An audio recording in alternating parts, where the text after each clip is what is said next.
Title: The Deep Shadows. The story of an undercover FBI agent who is on a secret mission. The rain lashed against the glass walls of FBI headquarters in DC like nature itself wanted in on the chaos about to unfold. Agent Duro Emmanuel, a tall, muscular black African man with intense eyes and a voice like gravel, stood silently in the debriefing room, absorbing every detail projected onto the holographic display. "You're our best shot, Duro," said Director Ramsey, a stern woman who had seen it all. "This gang isn't just pushing drugs. They are trafficking humans, laundering millions, and according to intel, they orchestrated the failed hit on Vice President Keating in Ghana last year." Duro's jaw tightened. But to succeed in this mission, his identity needed to change to Kazim, and put into prison, but as Kazim, an ex-mercenary turned criminal, came out of a fabricated prison stint in Angola. His cover was airtight. His mission was to infiltrate the Crimson Tide, a ruthless syndicate that had merged with the Sinaloa cartel to expand operations in West Africa. 2 weeks later, Agent Duro, now Kazim, sat inside a bulletproof Mercedes G-Wagon beside Hossein Blade Onach, a lean-faced killer and right-hand man to cartel leader Diego Salazar. "You say you killed a DEA agent in Angola?" Blade asked, eyes narrow. "Left him in a ditch," Duro lied smoothly, his face unreadable. Blade laughed. "You're either cold-blooded, or dead inside. Either way, Salazar's gonna love you." That night, he was introduced to the crew: Zico, the arms dealer; Miriam, a cold-blooded trafficker with eyes like fire; and finally, Salazar himself, charming, suave, and deadly. Salazar tested him immediately. "We are moving a shipment to Burkina Faso. 40 keys of uncut. You messed this up, I feed your heart to my dogs." "Understood, Chief," Duro said in Spanish, tipping his fake Cuban cigar. What they didn't know was the G-Wagon had a hidden transmitter, and everything they said was beamed straight to FBI headquarters in DC. The desert convoy came under attack outside Niamey.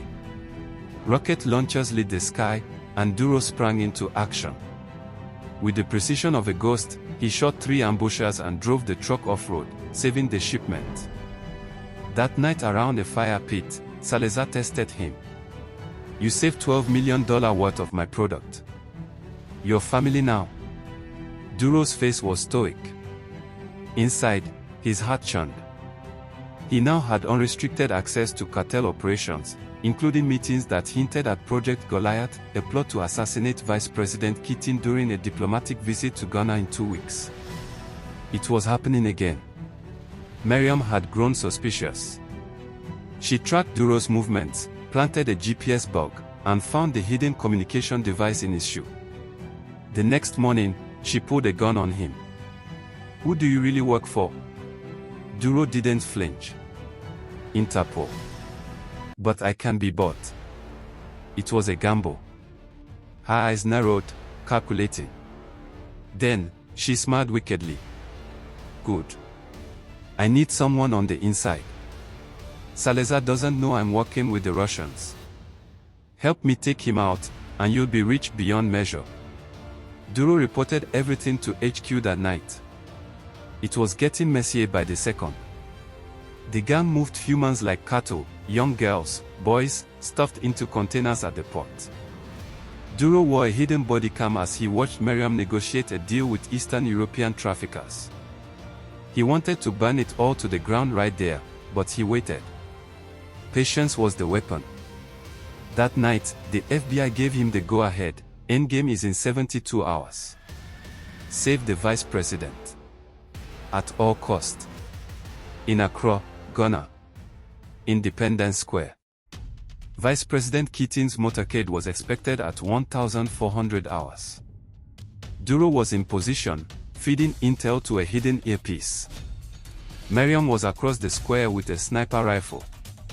Salazar was underground, planting charges beneath the stage. At 13:55, Duro made his move. He tackled Miriam, breaking her trigger hand. Gunshots rang out. Salazar's men emerged from the crowd. All hell broke loose. Duro fought like a man possessed, disarming one thug, snapping another's neck, catching a grenade and hurling it into a cartel van. He shot Salazar in the leg just as he tried to detonate the charge.